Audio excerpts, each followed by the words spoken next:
Chapter 5, the SAFE Act. All right. Now remember, the SAFE Act is part of HURA. So I always say, remember the SAFE Act and HURA go together because maybe it was some female loan officer. It was all her fault. HURA, get it? It wasn't a female loan officer, I swear. So right by the SAFE Act at the top of page 146, where it says the SAFE Act, write HURA, H-E-R-A. That's Housing and Economic Recovery Act.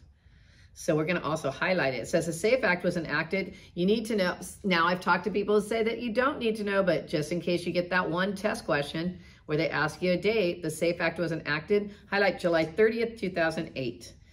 And mandates a nationwide licensing and registration system for mortgage loan originators. So there's two types of mortgage loan originators. You have to know that. There's registered and there's licensed. If you're registered, you work at a depository institution, which is a bank or some place that you can walk in and deposit money, like a credit union or a bank.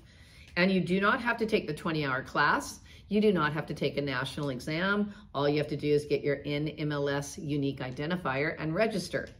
If you are going to do loans at a mortgage broker or a mortgage banker, and you're going to have a real estate license and you're going to have a mortgage license. If your company, you guys have to be really clear on this, if your company works under the Department of Real Estate, then you have to have a real estate license and a mortgage license, and they have to be connected. So the Department of Real Estate has to endorse you, okay? And my endorsement took forever. I don't know why. They were really investigating me. I applied for my, I passed the test in October, and I didn't get my endorsement until May. Wow. That's October to May. So I was saying that in another class, and one of the guys said that recently he just got his real estate license and just got his mortgage license, and to have it endorsed took 6 weeks. So it does take a little bit of time. Now you guys are getting right close to November, so I think the cutoff date, so you don't have to take the continuing education, is November 10th.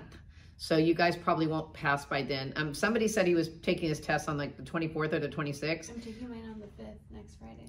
Yeah. It's okay. I can see you again before. You can see me again. Or you can watch my videos, whatever you want to do. Anyway, so the SAFE Act. Chapter 5 is not very long, you guys. Let's roll. So, drop down. So I was telling you about the different types of loan officers. It says objectives of the rule. So drop down to where it says objectives, and it says, let me get there. So the objectives of the SAFE Act are highlight improving information to and between highlight regulators, providing highlight accountability and tracking of MLOs, enhancing highlight consumer protections. Remember, it's all about the consumer.